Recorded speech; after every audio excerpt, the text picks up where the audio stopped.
Hey everyone, welcome to another episode of Studio Nerd Out.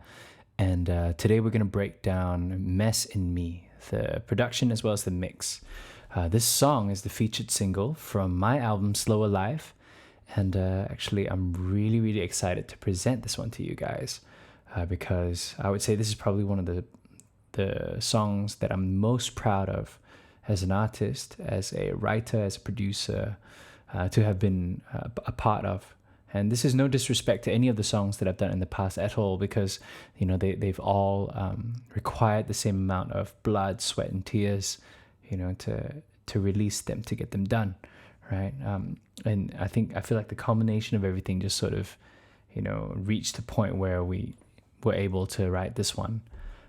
This song is a trio. I can't say duet because actually 3 artists on it. Of course, we have Joel Tan, Gentle Bones, and Rangga Jones on this song.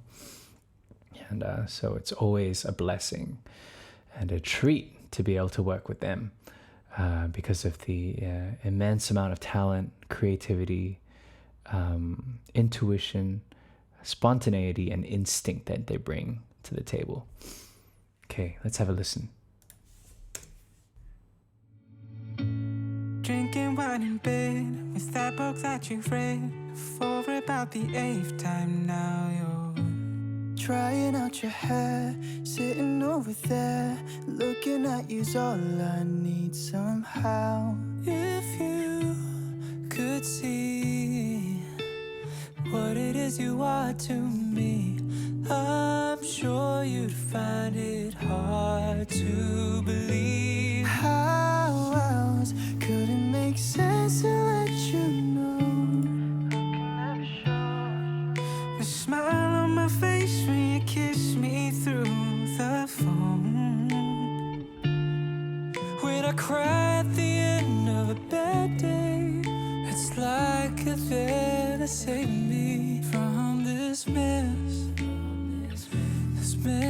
in me. First minute or so of the song. Okay, a bit of a backstory actually. So, over the last 2-3 years, I've had the privilege of working with Young Lee Records, distributing my music, right? And also with the very talented Joel Tan. And Joel has actually been really supportive, throughout this time in terms of the artist and repertoire development, as well as the creative direction, and lending his pop expertise and sort of extracting that creativity from me as a writer as well. So this song, actually, we were looking for a ballad. I have dabbled with ballads in the past before, on previous albums of mine, but I feel like I never really truly fulfilled the vision of like an R&B ballad, of that 90s tradition, that 90s traditional R&B ballad. And I feel like, this is my first real go at that kind of musical idiom, right? So, I was sitting on the piano, I was playing around on the guitar, and I had come up with a song or a piece of music that I titled Tapestry, and it had these chords in it. So that was the chord structure that we had, right? We took that and ran with it. We scheduled a day to have a sort of a writing session between Joel, Rangga, and myself. Okay, and actually this verse, drinking wine in bed with that book that you've read for about the 8th time now, is something that Joel brought to the table for the song, just to open it and paint the picture, of what we were singing about here, that sort of warmth, domestic bliss, if you will, of a couple that is actually comforting to each other in that regards, in the simple things in life, everyday things, right? So I thought that Joel, his imagery, was very evocative there, and it was really great. And to support that, we thought, okay, well, we've got, the piano thing's great, but sometimes piano can be a bit too muddy overall, because it's very woody sounding, and there's a lot of lower mids, and it's hard, especially in a ballad sense. If you think about Adele and Sam Smith, the earlier Sam Smith, you get those ballads where the piano is very big, right? So So we thought, okay, well, let's actually transport that from a piano to something that's more open, with more space. And that's when we I took the electric guitar and I came up with this thing. Anyway, I'm going to grab an acoustic and sort of demonstrate how I did that. So, I'm a huge Beatles fan. I don't know if there's anyone in the world who's not a Beatles fan. And one of my favorite songs is the John Lennon tune, In My Life.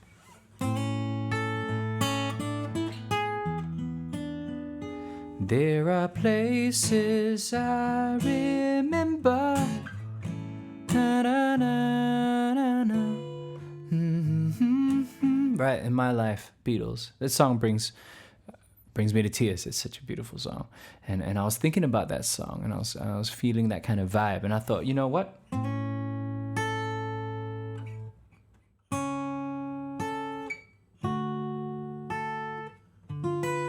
So that guitar part is actually extrapolated from, yeah, I guess what John Lennon was playing, or George.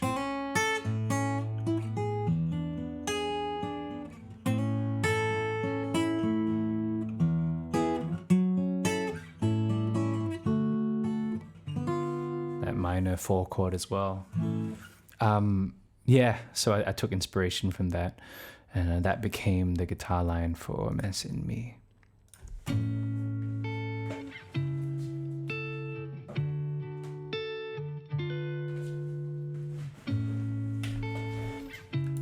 Sitting over there, looking at you's all I need somehow. If you Okay. Once we got through to the chorus, we were thinking, okay, this guitar line is nice, but there's nothing on the bottom sustaining it. You know, so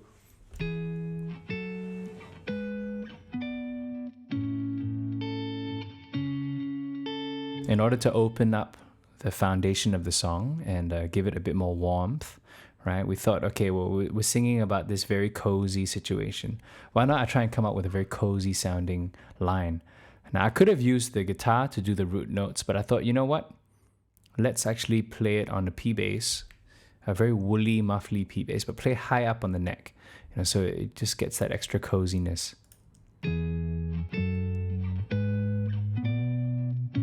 And that's a very Eric Clapton line, isn't it? I think I heard that from Wonderful Tonight or something like that.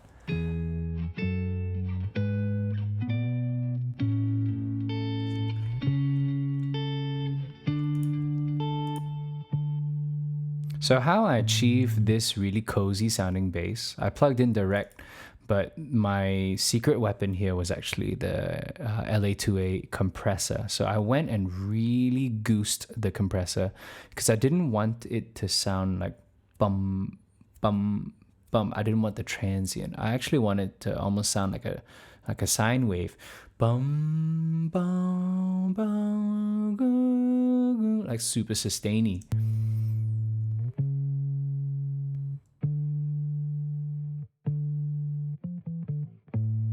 So I went and over compressed it and put it on limit mode so that it's just constantly sustaining.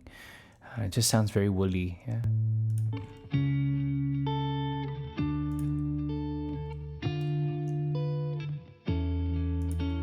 Okay, this piano here is something I use from, I believe it's the Contact Library. Let me see if I can open it up.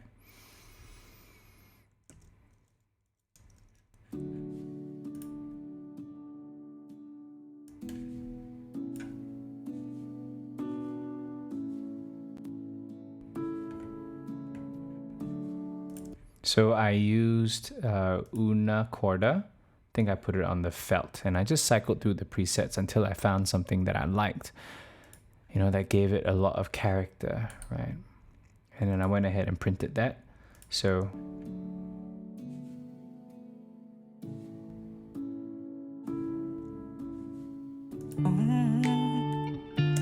maybe a little bit of a production tip for you guys, or a mixing tip. So whenever I've accomplished the feeling that I want to achieve with a certain sound, like for instance that una Corda felt piano, I will go ahead and make sure the part is right, according to the music. All the notes are in pocket and it feels good. Articulations are nice. The velocities are nice. The sustain pedal is nice. Then I'll go and commit it immediately. I'll turn it into an audio. I'll hide the MIDI. I'll get rid of it.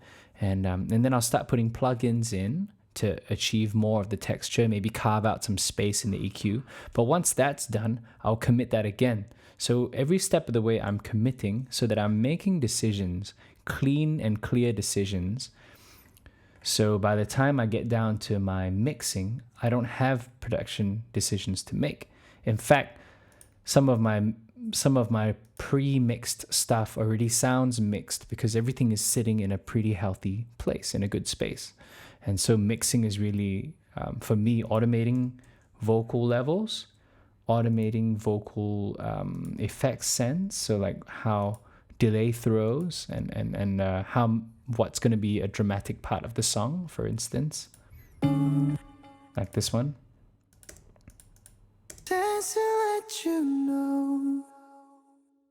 I want that no, no, no to sort of move around. And also the size of it, which I'll accomplish with automating a chorus. So the chorus makes things wide, right? So in the verses, it'll be very, very narrow. What it is you are to me, I'm sure you'd find it hard to And here comes the chorus. How else could it make sense to let you know? And in the end, yeah. So basically, I apply a chorus for the chorus of the song to give it a bit more width, yeah? Okay. So that's basically my philosophy about production and about mixing in general. What else is there? It's interesting. This song is basically a guitar and a bass. And then I've got some loops in for the drums, just very sparse.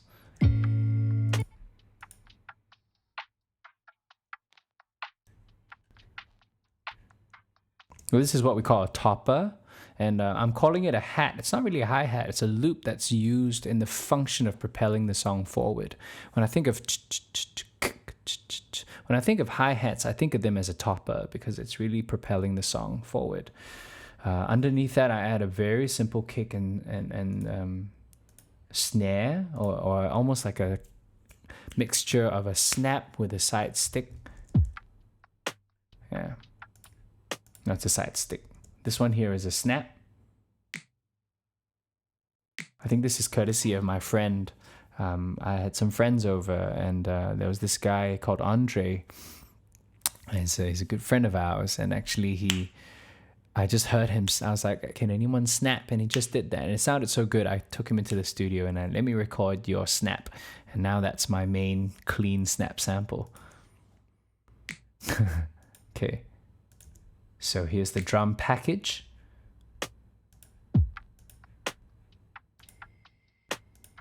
A little bit of sound design from the SFX channel,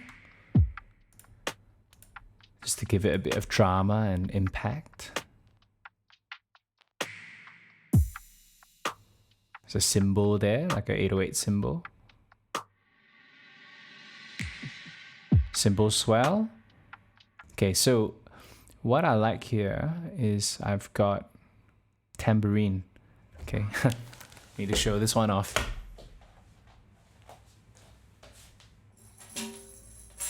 Okay, so I bought this. Shout out to Latin Percussions. It's very loud, so I can only play it when I'm the only one at home.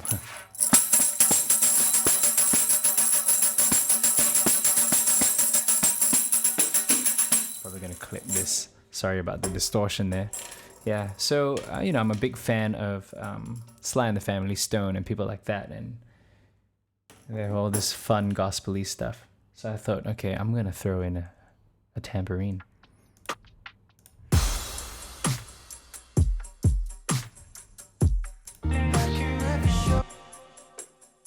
So that's me playing tambourine live. And just trying to achieve that vibe.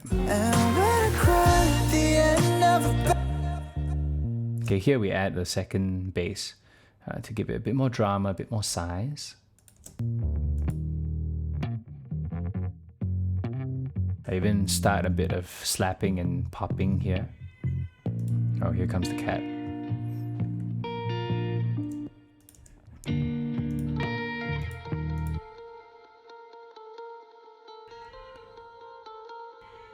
Okay, this one would be some of those production ideas that Joel really brings onto the table. He's got some brilliant loops that he always adds because he's all about texture, you know, and that's really nice.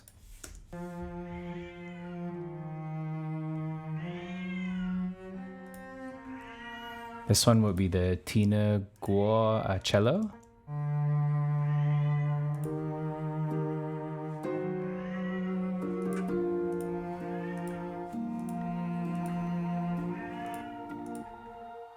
Okay, let's listen to all the pads together because there's a lot of texture going on.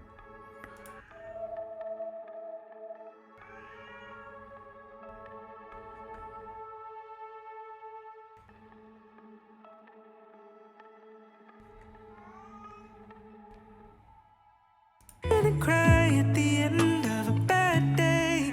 It's like you're there to save me from this mess. How else could it make sense to let you know? Hey, shout out to Rangga and his ad-libs. His ad-libs are so nice. I